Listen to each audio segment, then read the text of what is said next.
கேது தேவே கீர்த்தி திருவே பாதம் போற்றி பாபம் தீர்ப்பாய் வாதம் வம்பு வழக்குகள் இன்றி கேது தேவே கேண்மையாய் ரக்ஷி.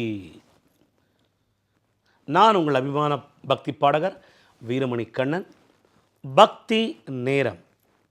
இன்றைய ஆன்மீக தகவலில் நாம் காண இருப்பது பக்தி நேரத்திலே நன்மை தரும் நவக்கிரகங்கள் பகுதியிலே கேது பகவானுடைய மகிமையை பார்க்க போகிறோம். என்னடா சூரியனை பற்றி ஆல்ரெடி டிஸ்கஸ் பண்ணிட்டோம். திங்கக்கிழமை சந்திரனை சொன்னேன், நேற்றுக்கு செவ்வாய் அங்காரகனை சொன்னேன், புதனை தானே சொல்லணும் அப்படின்னு நீங்கள் கேட்கலாம். புத பகவானை பற்றி நான் ஆல்ரெடி சொல்லிவிட்டேன். அந்த காணொலியை நீங்கள் வேணும்னா நீங்கள் அதை போய் பாருங்கள், ரிவைன் பண்ணி போய் பாருங்கள். புத பகவானை பற்றி நாம் ஆல்ரெடி பேசிவிட்டோம். ஆகவே நவக்கிரகங்களிலே சாயா கிரகங்கள் என்று அழைக்கப்படும் ராகு கேது, இதிலே கேது பகவானை பற்றி நாம் பார்க்க போகிறோம்.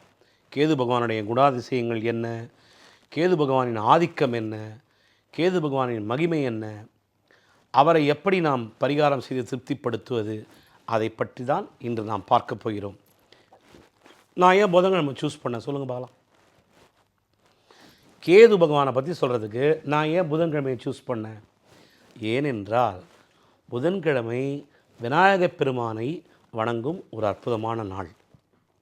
ஆகவே கேது பகவானுடைய அதிதெய்வம் யாருன்னா விநாயகப் பெருமான்.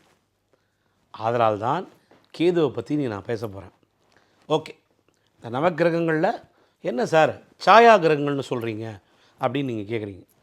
இந்த நவக்கிரகங்களிலே இந்த 2 கிரகங்கள் ராகு கேது யாருன்னா, வாசுகி என்ற பாம்பு அந்த கட் பண்ணும்போது தலை கேதுவாகவும் அந்த உடம்பு ராகுவாகவும்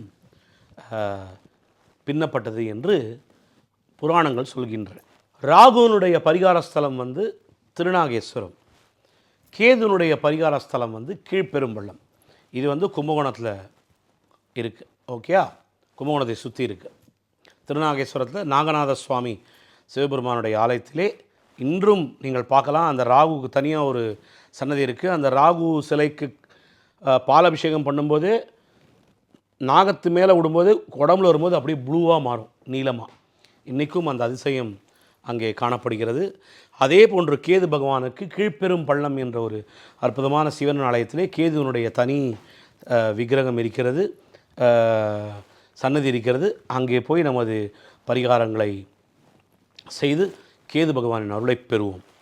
ஓகே, இங்கே கேது பகவான் எங்கே இருக்குது? தமிழ்நாட்டில் நாகர்கோவிலிலே நாகராஜா ஆலயம் இருக்கிறது. இந்த நாகர்கோவிலிலே நாகராஜர் ஆலயம் சென்றால் அனைத்து சர்ப்பதோஷம் நீங்கிவிடும் என்பது ஆன்றோர் வாக்காகும். அது மட்டும் இல்லைங்க, இந்த பக்கம் காளஹஸ்தி எங்கே, சென்னையிலேருந்து ஆந்திர மாநிலத்தில் இருக்கும் காளஹஸ்தி. காளஹஸ்தி பார்த்தோன்னா நம்முடைய சிவபெருமான் காற்றின் ரூபமாக கோவில் கொண்ட இடம். பஞ்சபூதங்களில் ஒன்றான காற்று, அந்த காற்றின் ரூபமாக சுவாசத்தின் மூச்சின் உருவமாக காளஹஸ்தியிலே சிவபெருமான் ஆலயம் கொண்டிருக்கிறார். கால சர்ப்ப தோஷத்தை நீக்கும் பரிகார ஸ்தலமாக, அதாவது ராகு கேது பரிகார ஸ்தலமாக காளஹஸ்தி இன்றும் வழிபடப்படுகின்றது. ஓகே, அதுக்கப்புறம் சங்கரன் கோயில் கோமதி இருக்குது பார்த்திங்களா, அந்த சங்கரன் கோயிலும் சர்ப்பதோஷத்தை நீக்கும் வலிமை வாய்ந்த ஸ்தலம். ஓகே, இங்கே மெட்ராஸில் உடனே கேதுவோட அருள் வேணுமா, டாப்புன்னு போயிடுங்க ஒரு பிள்ளையார் கோயிலுக்கு. ஏன்னா கேதுவனுடைய அதி தெய்வம் நமது விநாயகப் பெருமான். பத்தில் இன்னொன்று சொல்கிறேன். கேது திசை நடக்கும் பொழுது, கேதுவின் ஆதிக்கம் வரும்பொழுது நீங்கள் பயப்படவே வேண்டாம். ஏன் தெரியுமா, கேது உங்கள் நல்ல நிலையில் வச்சுருந்தாருன்னா, உங்களுக்கு நல்ல இடத்துல அவர் ஜாதகம் இருந்ததுன்னா, ஜாதகத்தில் அதே மாதிரி கேது தசை நடந்ததுன்னா உங்களை ஆன்மீகத்திலே திளைக்க வைப்பார். என்ன தெரியுமா, பக்தியாக இருப்பீங்க எப்போவுமே. பக்தியானா எப்படி, ஒரு பேச்சுக்கு சொல்கிறேன். நியாயமாக வாரத்தில் ஒரு நாள் கோயிலுக்கு போவீங்க, கரெக்டாக? ஆனால் இந்த கேது திசை நடக்கும்போது என்ன பண்ணுவீங்கன்னா வாரத்தில் 4 நாள் கோயிலுக்கு போவீங்க. நீங்கள் போகணும், உங்களை புஷ் பண்ணும் கோயிலுக்கு போகிறதுக்கு. அதுதான் அந்த கேது திசையின் அற்புதமான ஆளுமைன்றது.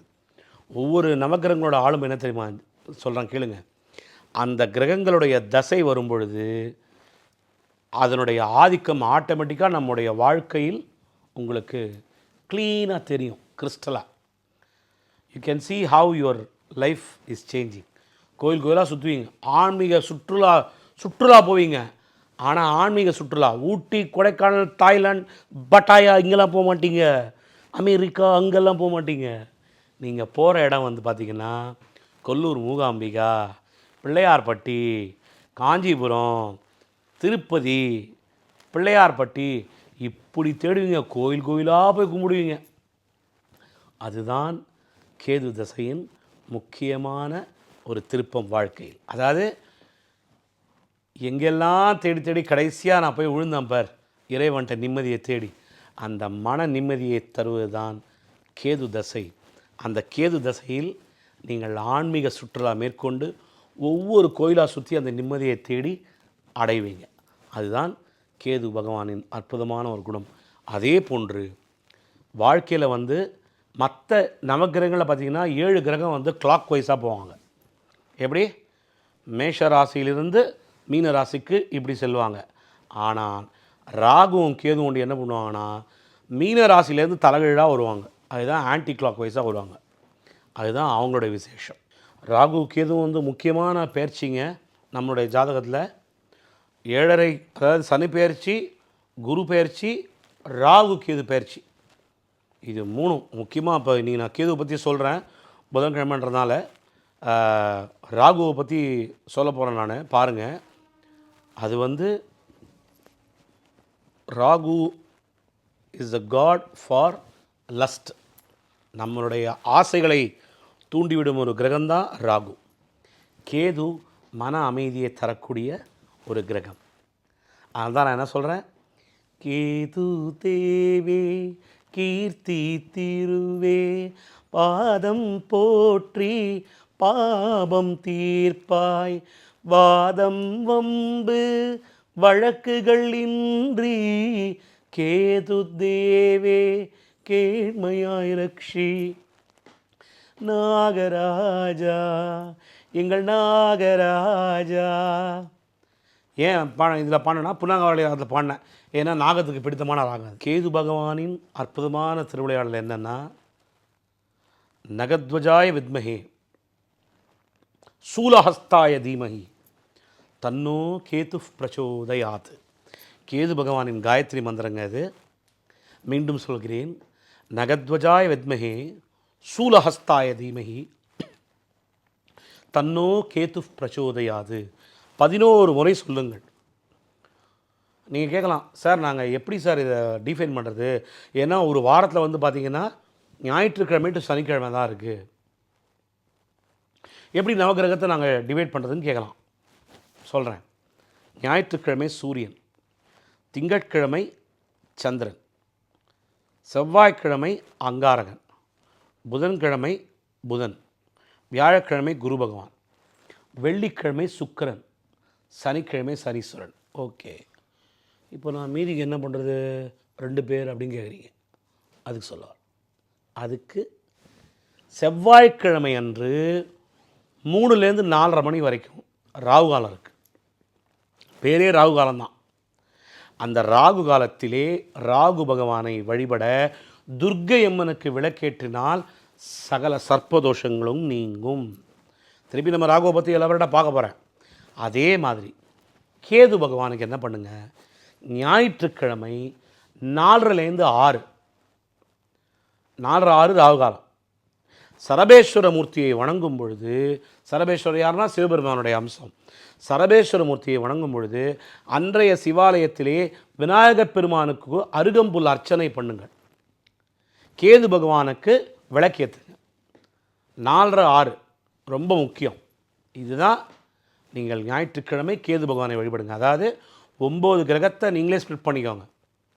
ஞாயிற்றுக்கிழமை சூரியன் கேது 2 எடுத்தா, திங்கக்கிழமை சந்திரன், செவ்வாய்க்கிழமை அங்காரகன் 4 ஆச்சு, புதன்கிழமை புதன் 5, வியாழக்கிழமை 6, 7 வெள்ளிக்கிழமை சுக்கிரன், 8 சனிக்கிழமை சனீஸ்வரன், 9 சூப்பர் கேது சூரிய பகவான். இதுதான் நம்ம வந்து இப்படி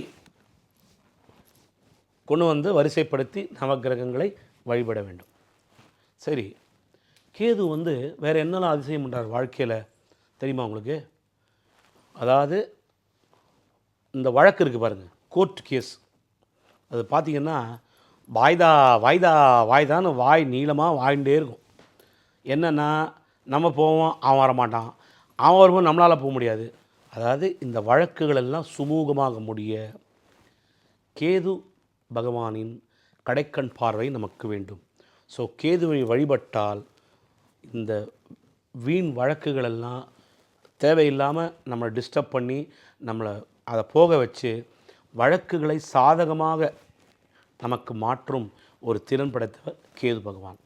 அது மட்டும் இல்லைங்க, கேது வந்து ஞானகாரகன். ஆகவே இசைத்துறையில் இருப்பவர்கள், முக்கியமாக இந்த அக்கௌண்டன்சி, சார்ட்டர்ட் அக்கௌண்டன்ட் சொல்கிறோம் பார்த்தீங்களா, அந்த மாதிரி தொழிலில் உள்ளவங்கள்லாம் வந்து கேது பகவானை நல்லா பிரார்த்தனை பண்ணுங்கள். விநாயகப் பெருமானை நல்லா பிரார்த்தனை பண்ணுங்கள். இதை பண்ண பண்ண நமக்கு ஞானத்தை அள்ளி அள்ளி அள்ளி தருவார் கேது பகவான். ஏன்னா god of wisdom is Ketu. நம்ம கிரகங்களிலே ஞானகாரகன் என்று அழைக்கப்படும் அற்புதமான தெய்வம்தான் கேது பகவான். அது மட்டுமல்லாது நம்மை கடவுள் பக்தியோடு வைத்திருக்கும் ஒரு அழகான கிரகம். அதாவது சிந்தனை, தெய்வ சிந்தனையும் ஆன்மீக சிந்தனையும் நமக்குள் வைத்திருக்கும் அற்புதமான கிரகம்தான் கேது பகவான். ஆகவே கேதுவை நன்றாக வழிபடுங்கள்.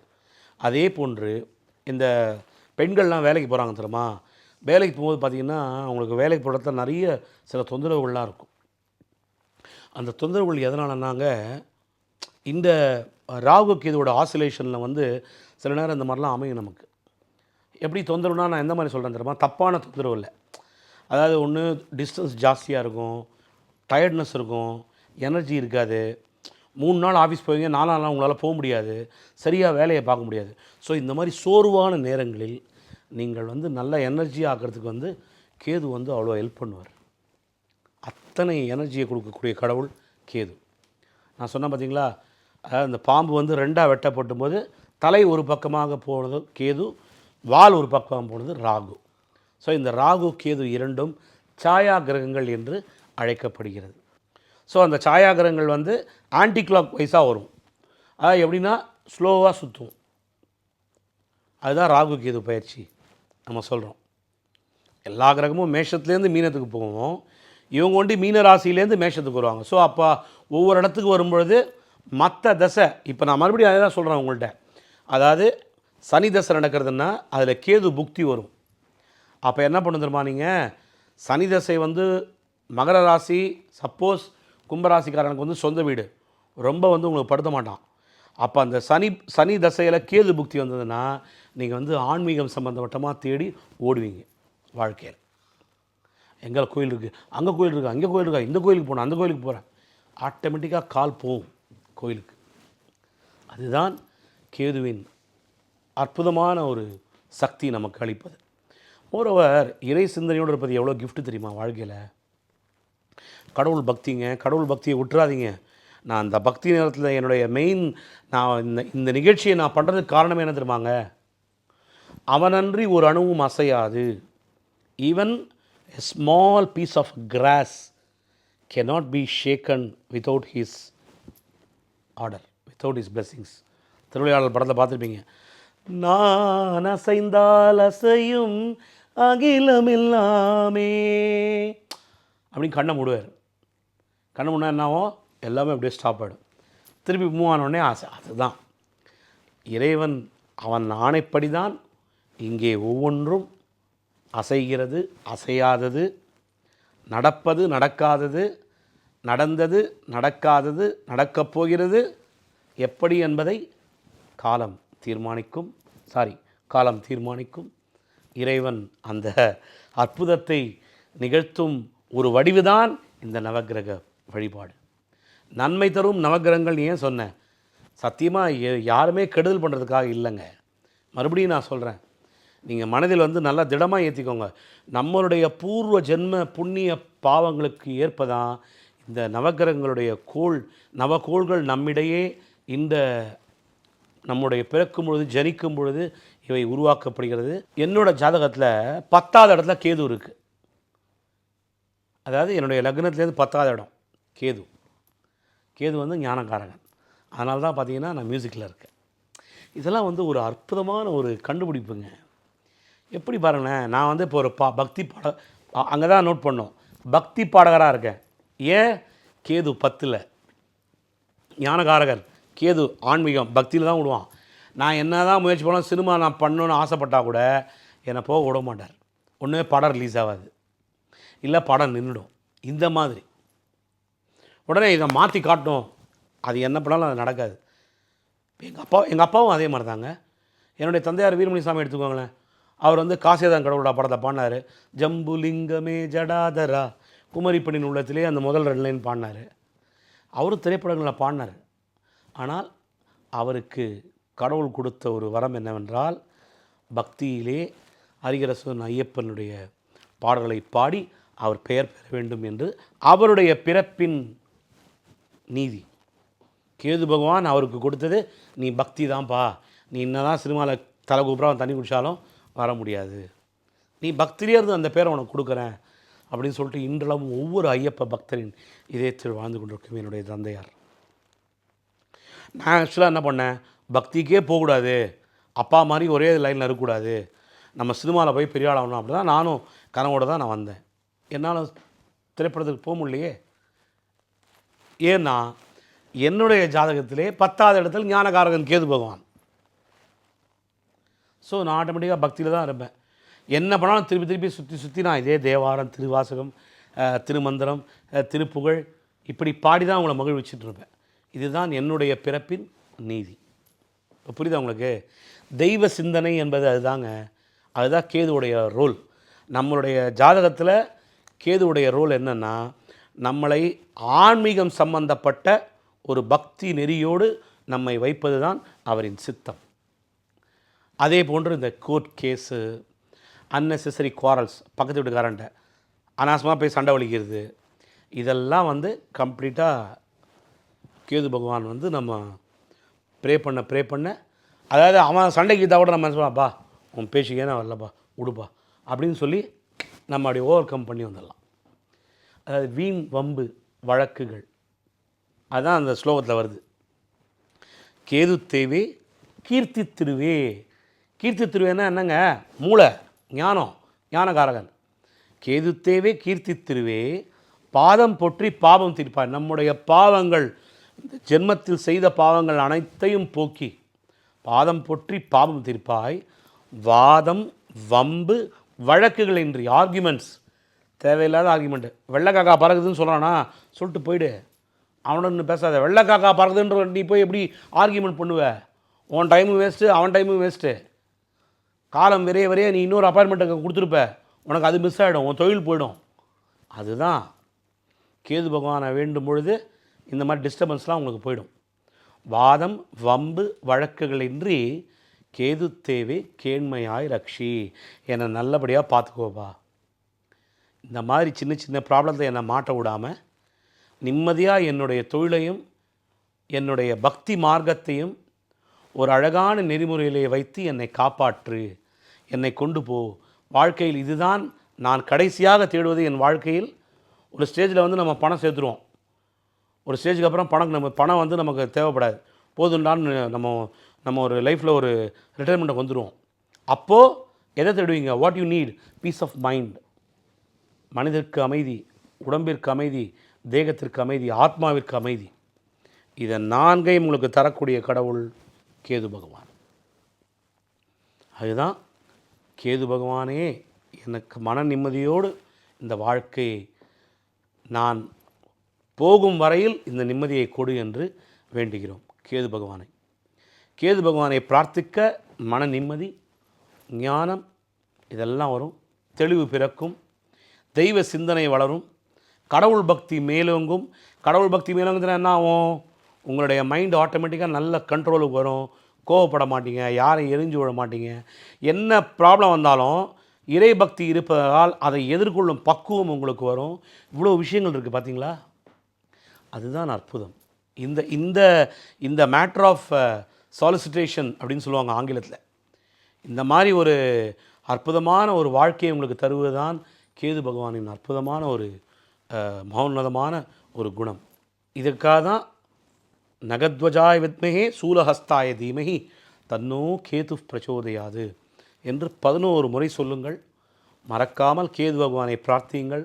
ஞாயிற்றுக்கிழமை ராகு காலத்திலே நீங்கள் வழிபடும் பொழுது சிவாலயத்திலே விநாயகப் பெருமானுக்கு அன்று ஸ்பெஷலாக அருகம்புல் சாற்றி அர்ச்சனை செய்யுங்கள். அதே போன்று நவக்கிரகங்களிலே கேது பகவானுக்கு அவருக்கு பிடித்தமான மலரினை கொண்டு அவருக்கு அர்ச்சனை செய்து ஆராதியுங்கள். வாழ்க்கை நல்லா உயருங்க. அதுதாங்க நமக்கு வேணும் லைஃப்பில். வேறு என்ன ஒன்று சொல்லுங்கள். நான் ஏற்கனவே சொன்னேன், பிறப்பின் ரகசியம், பிறப்பின் ஒரு காரண காரியம் நவக்கோள்கள். இந்த நவக்கோள்களின் ஆதிக்கத்தை, இந்த நவக்கோள்கள் நம்மை சுற்றி வரும் வேளையிலே அவற்றை சாந்தப்படுத்தி, அவற்றை சந்தோஷப்படுத்தி வாழ்க்கையில் இனிமையான தருணங்களை நாம் எப்போதும் காண வேண்டும் என்பதற்காகத்தான் இந்த நவக்கிரகங்களின் வழிபாடுகளை நாம் பார்த்து கொண்டு வருகிறோம். பாருங்களேன், ஒவ்வொரு நாள் எப்படி நம்ம பார்க்குறோம் டிஃப்ரெண்ட்டாக. ஸோ நான் சொன்ன மாதிரி இந்து சனாதன தர்மம்ன்றது அவ்வளோ பெரிய வாஸ்ட் கடல். அந்த கடலில் நீந்தி இன்னும் நிறைய முத்தெடுக்கணும். அது எவ்வளோ தூரம் காலம் இட்ட கட்டளையோ நாம் அது வரைக்கும் போகும். அதுதான் எனக்கு ஆசை. எனக்கு என்ன தெரியுமாங்க வாழ்க்கையில், நான் இன்றைக்கி ஒரு 4 நல்லதை படித்தேன்னா கெட்டதை நிச்சயமாக நான் சொல்ல மாட்டேன். கெட்டது என்னோடையே போட்டோம். எனக்கு எதாவது கெட்டது நடந்தால் ஏன்னா தீதும் நன்றும் பிறர் தர வாரா. அது ரொம்ப நான் ஸ்ட்ராங்காக நம்புகிறேன். நீ எதை விதைத்தாயோ அதுதான் உனக்கு முளைக்கும். இன்றைக்கி நம்ம நல்லதை பண்ணோன்னா நல்லது வரும். நமக்கு அறியாமல் எதை கெட்டதை பண்ணோன்னா கெட்டது தான் வரும். ஸோ அந்த கெட்டதை நான் கண்டிப்பாக உங்களுக்கு சொல்ல மாட்டேன். கூடுமான வரையில் நான் எனக்கு நடந்த நல்லவற்றையும், இப்படி பண்ணால் இப்படி நல்லது வருங்க. Always I will give only positive notes to you. உங்களுக்கு கூடுமான வரையில் இந்த பாசிட்டிவ் வைப்ரேஷனை கொடுத்தா தான் நம்முடைய வாழ்க்கை சிறப்பாக அமையும் என்று தெரிவித்துக்கொண்டு, கேது பகவானின் மகிமையை அற்புதமாக பார்த்தோம். நாளை மற்றும் ஒரு சுவையான ஆன்மீக தகவலோடு உங்களை சந்திக்கிறேன். என்றென்றும் அன்புடன் வீரமணி கண்ணன்.